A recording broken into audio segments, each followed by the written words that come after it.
식사들 하셨습니까? 비 좀 그만 왔으면 좋겠습니다. 적당히 오는 것은 가뭄 해가라도 필요하지만 이렇게 대책 없이 오는 것은 진짜 답이 없네요. 여러분은 비 피해 없었으면 좋겠습니다. 오늘은 라이더에게 직접적인 영향을 미치는 휠베이스와 서스펜션에 대해서 얘기해볼까 합니다. 보통 라이딩 시 라이더에 영향을 미치는 것이 타이어와 브레이크를 많이들 이야기하시는데, 저는 타이어와 더불어 휠베이스, 즉 오토바이 크기가 훨씬 더 영향이 많다고 생각하며 그 다음으로는 서스펜션이라고 생각합니다. 휠베이스, 즉 오토바이 크기는 라이더가 얼마나 오토바이를 쉽게 통제할 수 있느냐, 즉 오토바이를 마음대로 휘두르냐와 직결될 뿐만 아니라 실제 코너링 성능에 많은 영향을 미칩니다. 휠베이스가 크면 클수록 코너에서 불리하고 직발에서는 유리합니다. 대부분 표에서 보는 바와 같이 풀사이즈 크루저나 투어링은 휠베이스가 넓습니다. 이유는 직진 안정성과 안락함 때문이고, 대배기량 오토바이를 설계 시에 엔진 크기와도 관련이 많습니다. 엔진이 크고 무거우면 작은 차체에 우겨넣기 힘들기 때문에 크게 만들 수밖에 없고, 디자인적으로도 안정감이나 무게 밸런스 그리고 뽀대가 있기 때문에 크게 만드는 거죠. 아직도 크루저는 이론적으로 성능에 하등의 이점이 없는 공랭 2기통을 사용하는 것이 이와 같은 이유입니다. 엔진공학적으로나 환경적으로 아무 이득이 없는 2기통 대형 공랭 엔진은 순전히 오토바이라는 감성 때문에 생산을 하고 잘 팔리기 때문에 단종을 못 시키는 겁니다. 표는 대표적인 메이커별 휠베이스 사이즈입니다. KR 미라주 650 같은 경우 1670mm죠. 타이어 사이즈는 180이고요. 그리고 할리 데이비슨 일렉트라 그라이드 같은 경우는 1625입니다. 미라주가 더 크네요. 브레이크 아웃이 1694, 그리고 로드킹이 1625 정도 됩니다. BMW의 대표적인 기준 1250GS 같은 경우는 1507mm입니다. 작죠. 그리고 K1600 같은 경우는 1618, 거기다가 RT는 1485로 더 작죠. 야마하 네이키드의 대표적인 기종인 NT09 같은 경우는 1440밖에 안되죠. 혼다 골드윙은 1690입니다. 그리고 CBR 1000RR 같은 경우에 1405mm로 무지하게 작죠. 이 1405mm는 야마하의 R1하고 똑같은 사이즈입니다. 인디안 치프 같은 경우도 1730입니다. 사이즈가 어마어마하게 크죠. 대부분 크루저는 1600대, 투어러는 1400에서 1500대, 그리고 네이키드나 R차, F차는 1400대입니다. 극적으로 차이가 나죠. 10에서 20cm 차이가 얼마나 차이가 나냐는 분도 있을 겁니다. 자동차에서는 10cm는 엄청난 차이라고 하죠. 아반떼가 휠베이스가 2720mm입니다. 그랜저가 2892mm고요. 차 급 차이가 다르죠. 그런데 휠베이스 크기는 175mm 밖에 차이가 안 납니다. 체감이 되시나요?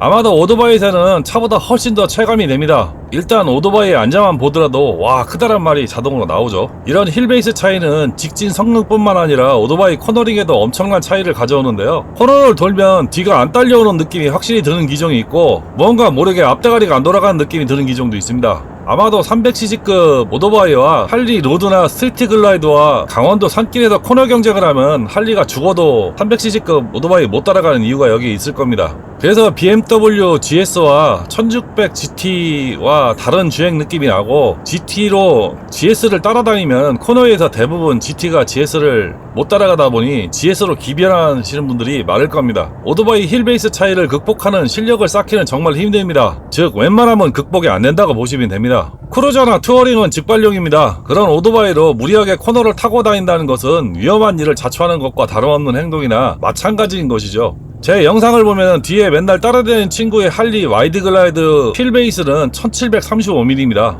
할리 어떤 오토바이보다 깁니다. 실제 미라주 650보다 65mm가 깁니다. 앞서스가 촉포 형태로 되어 있어서 길이가 무척이 길죠. 심지어 브레이크 아웃이나 스트리트 로드 글라이드보다도 깁니다. 저 친구가 운전을 잘해서 그렇지 일반인이 그렇게 따라올 수 있는 사람은 별로 없을 겁니다.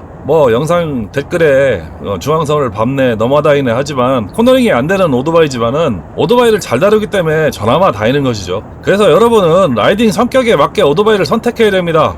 장거리 4차선 직발 위주로 타시면 크루저 투어링이 정답이고요. 안락한 승차감과 직진 주행 안정성이 보장되는 그런 라이딩이 가능합니다. 하지만 2차선 꼬부랑길 위주로 강원도길이나 시골길 위주로 다니시면 네이키드나 듀얼 기종을 선택해야 코너링에서 속도감, 파워감을 느낄 수 있습니다. 이제는 자신의 라이딩 성격에 맞춰 오토바이를 선택하셔야 오래 타고 즐겁게 타시는 겁니다. 다음은 서스펜션 이야기를 해볼까 합니다. 서스는 승차감을 생각하시는 분들이 많은데 절대로 그렇지 않습니다. 오토바이 안정성과도 직접적인 연관이 있는 중요한 부품입니다. 일단 오토바이 서스펜션은 댐핑이라는 것을 이해해야 됩니다. 눈에 가장 먼저 보이는 스프링에 의한 압축력을 조절하는 것이 컴프레션 댐핑이고요. 그리고 복원력, 즉 스프링에 의해서 튀어오르는 힘을 제어하는 유압기구에 의한 리바운딩 댐핑이 있는데, 이 두 조건 조합으로 서스펜션은 작동합니다. 이 두 개의 조합이 적절히 이루어져야 승차감과 조작감, 안정적인 트랙션, 즉 지면과 타이어의 접지력을 확보할 수 있는 겁니다. 여기 녹색 선이 대각선으로 지나가는 선이 있죠. 이 선은 딱 할리 로우라이더 서스와 같은 선입니다. 할리 1인승 로우라이더에 주로 타면 생기는 버텀, 즉 서스의 한계에 오면 쿵 찍는 느낌이 있을 겁니다. 이는 서스를 한없이 부드럽게 세팅해서 승차감의 편안함을 위해서 그렇게 세팅하다 보니 생기는 자연스러운 현상입니다. 다만 노르맨 트랙션은 좀 포기한 세팅이다 보니 대부분 이런 불만으로 인해서 서스를 많이들 교체하실 겁니다. 일반적인 사용에는 전혀 문제가 없고, 버텀이 생기는 한계까지만 사용 안 하시면은 실용 구간에서는 아무 이상이 없습니다. 왜냐면 할리는 직발용이니 사용상에 문제는 없는 겁니다. 사용자가 코너링이나 한계를 넘겨 사용하니 불만이 생기는 거죠. 서스펜션을 조정할 수 있는 방법은 서스의 유압류의 점성과 양으로 조절하는 방법과 스프링을 교환하는 방법, 그리고 리바운드를 조정하는 거죠. 튀어나온 대핑력을 조절하는 겁니다. 컴프레션 조정, 스프링 압축력을 조절하는 거, 그리고 프리로드 조정, 뭐 단단하게 아니면 하드하게 소프트하게 이렇게 조절하는 기구가 있죠. 그리고 서스펜션을 싸제로 아예 교체하는 방법이 있습니다. 요즘은 대부분 프리로드와 전자식 서스펜션이 많이 나오고 있죠. 주행 조건이나 탑승 무게에 따라 적정한 중간값으로 자동으로 맞춰주는 시스템을 많이 사용하고 있습니다. 아주 편한 세상이 된 거죠. 예전에는 서스를 분해해서 유압류 점성과 양으로 댐핑을 조절하는 경우가 많았습니다. 알차, 네이키드 일부 고급 기종 서스는 컴프레션과 리바운드 댐핑을 나사로 조절하는 기능이 있는 기종도 있습니다. 오토바이를 구입 후 그냥 타시는 분들이 대다수라고 생각하는데 절대 그러시면 안됩니다. 팩토리 세팅은 일반적인 상황에 맞춰 있기 때문에 본인의 몸무게나 추가된 옵션이나 부가장비 탑재 여부에 따라 반드시 세팅을 다시 하고 편안한 주행과 노면 트랙션 확보라는 목적을 달성할 수 있습니다. 꼭 세팅값을 맞추고 타셔야 합니다. 서스펜션 종류는 앞바퀴는 텔레스코픽, 트레일 링크, 리딩 링크, 뭐 스프링거라고 많이들 얘기하죠. 거더, 스윙암, 텔레러버, 호삭. 호삭이라는 것은 이제 듀얼 레버를 얘기하는 겁니다. 일반적인 오토바이는 텔레스코픽이 대부분이죠. 뭐 적립식, 도립식이 있는데 누구는 도립식이 반응이 더 좋다, 훨씬 성능이 좋다라고 얘기하는데 저는 솔직히 모르겠습니다. 좋은 오토바이는 도립식이 많이 쓰이고 대부분 도립식이 비싼 것은 사실이지만 성능 차이는 나긴 나겠죠. 모토GP나 오토바이 경기에서 도립식을 많이 쓰는 이유가 있을 겁니다. 하지만 일반적인 사용상 느낌은 제가 보기엔 도끼 객기 같습니다. 다만 적립식이 내구성은 훨씬 더 좋은 것 같습니다. 도립식은 유압류가 거꾸로 들어가 있다 보니 리드네가 조금만 손상돼도 오일이 흘러서 수리를 해야 되죠. 그러나 적립식은 오일이 비치기는 해도 흐르는 경우는 많이 없습니다. 트레일 링크는 예전에 혼다 발키리 루니 이런 방식의 서스펜션을 사용한 적이 있고, 리딩 링크는 혼다 DH88 커브를 연상하시면 됩니다. 거더는 예전 40-50년대 할리 크루저에 많이 사용하던 방식이긴 한데 저도 한번 타봤습니다. 뭐 별거 없습니다. 프론트 스윙암은 비모타 오토바이와 다찌, 토마호크에만 쓰이는 독특한 방식입니다. 또 텔레레버, 호삭 방식의 듀얼 레버가 있죠.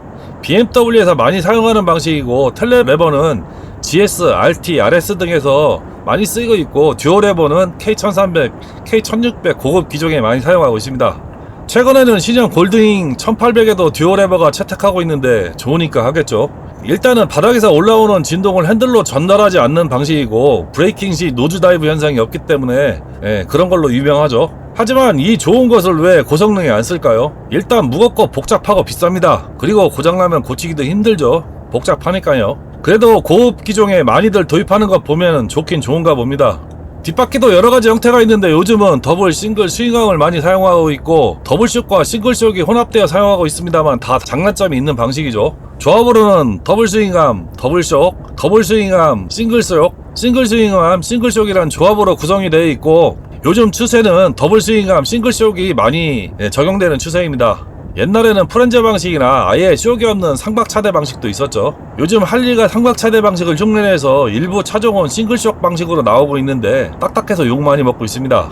서스펜션은 단순히 추격 흡수만 하는 것이 아니고 노면 트랙션을 담당하는 아주 중요한 부속이라고 했습니다만, 많이들 승차감에 맞춰 세팅을 하시는 듯 합니다. 뭐 아주 비싼 서스펜션은 둘 다 공존하는 것이 가능합니다만은 그런 것으로 교체는 금전적 충격이 엄청 크죠. 싸도 100에서 150만원, 좋은 것은 올린지 같은 것은 300에서 한 500만원 합니다. 어떤 오토바이든 비싼 것 달면 좋기는 합니다만 제조사 입장에서는 10원이라도 원가 절감해야 하는 상황에서 그런 제품을 달고 출시한다는 것은 힘든 일이죠. 아마도 최소한의 안락감과 성능에 부합하는 제품들이 선택되어 있어서 불만이 많은 부분이 브레이크와 서스펜션일 겁니다. 하지만 일반적인 주행을 상정하여 가장 적합한 제품으로 선택되었기 때문에 딱 돈만큼 오토바이 가격에 맞춰 선택할 수밖에 없게 되어 있습니다. 이 이야기는 일반적인 라이딩에는 전혀 지장이 없다는 이야기로 기존 순정품에서 세트값만 조금 조정한다면 충분히 만족하며 사용 가능하다는 이야기도 됩니다. 가끔 세트값을 만져볼 생각도 안하고 무조건 교체하는 분들이 있죠. 이들은 두 가지 부류입니다. 하나는 귀가 얇아서 유튜브나 주변에서 들은 이야기나 유튜브 블로그에 현혹돼서 앞뒤 안 가리고 바꾸는 분이시거나, 또 하나는 오토바이 사용 목적에 부합하지 않는 주행을 하고 계신 것이라고 저는 생각을 합니다. 직발력으로 만든 오토바이를 강원도 고갓길에서 막 쓸고 다닌다거나 투어링이나 네이키드로 비포장을 달리면서 승차감을 논하고 계시거나, 반대로 듀얼바이크로 공도에서 라이딩을 하면서 휘청거린다고 불평하고 계시지 않는지 묻고 싶습니다. 오토바이는 다 목적에 맞게 잘 만들었는데 이용하는 라이더가 잘못 사용하면은 불평하는 것은 본인의 판단 미스를 이야기하는 것과 다름이 없습니다. 현재 오토바이 회사들은 거의 다 50에서 100년 된 회사들입니다. 아무리 기술력이 부족한 회사라도 여태까지 만들면서 노하우가 전혀 없을까요? 중간에 망해서 부활한 회사들도 있지만 현대 기술력을 가진 설계자, 기술자가 투입되어 몇 년에서 10년이면은 많은 데이터를 모을 수 있는 것이 현대 기술력입니다. 아마도 컴퓨터 시뮬레이션이나 주행 테스트로 많은 정보를 만들어낼 수도 있고요. 또 서스펜션을 자체 제작하는 회사는 없습니다. 대부분 쇼와, 바야바, 삭스, 폭스, 화이트파워, 보쉬, 올린지 등 전문 회사의 것을 사용하고, 또한 기술적인 어드바이스를 다 받고 있기 때문에 기술적 한계나 개발은, 하드웨어적인 기술 개발은 원가 절감이고요. 대부분 소프트웨어 다양화에 초점이 맞춰져 있는 상황입니다. 요즘은 오토바이도 어댑티브 크루즈 컨트롤 도입으로 라이다가 달려서 나오는 세상이고, 애플 카플레이, 안드로이드 오토 등 많이 차량 시스템을 따라가고 있는 상황입니다. 전용을 고집하는 독일 브랜드도 있고 범용 프로그램을 사용하는 회사들도 많이 늘어나고 있는 시점입니다만 아직도 한글화는 못하고 있죠. 이런 것을 지적해야 됩니다. 대당 1000만원씩 넘게 받아 먹고 있는 상황인데 한글화도 안 한 시스템을 그대로 사용합니다. 소비자 항의가 없으니 계속 안 하는 거죠. 한국에서 쓰지도 못하는 몇백만원씩이라 하는 내비게이션을 돈 다 받아먹고 독일 전용이라 그렇다느니, 전파 인증을 못 받아서 그렇다느니 그런 개소리 많이 하죠. 네, 독일이 구글 맵 안 쓰고 독자 맵 사용합니다. 우리나라도 그렇고요. TFT 계기판 운동장이면 뭐합니까? 네, 아무짝에 쓸모도 없는데. 전파 인증은 라디오만 수입해서 팔아도 인증 받아야 합니다. 우리나라에 사용 가능한 주파수 대역으로 수입을 해야 인증이 나는데 안 고치고 그냥 수입해서 팔거나 아니면 기능을 죽이고 팔죠. 왜들 그러는 줄 아십니까? 그래도 사주니까 그러는 거예요. 돈은 다 주고 기능은 쓰지도 못하고 진짜 병신같은 짓 하고 있는 거죠. 현명한 소비자가 되어야 합니다, 여러분. 오늘은 더욱 이야기가 산으로 간 것 같습니다. 다음 시간에는 오토바이 무게와 브레이크, 린앵글에 관한 이야기로 뵙겠습니다. 비오는 후 무척이나 덥고 습할 듯 합니다. 불쾌지수가 한없이 높아지는 시기죠. 짜증내지 마시고 항상 즐겁게 그리고 건강한 하루 보내시기 바랍니다. 시청해주셔서 감사합니다.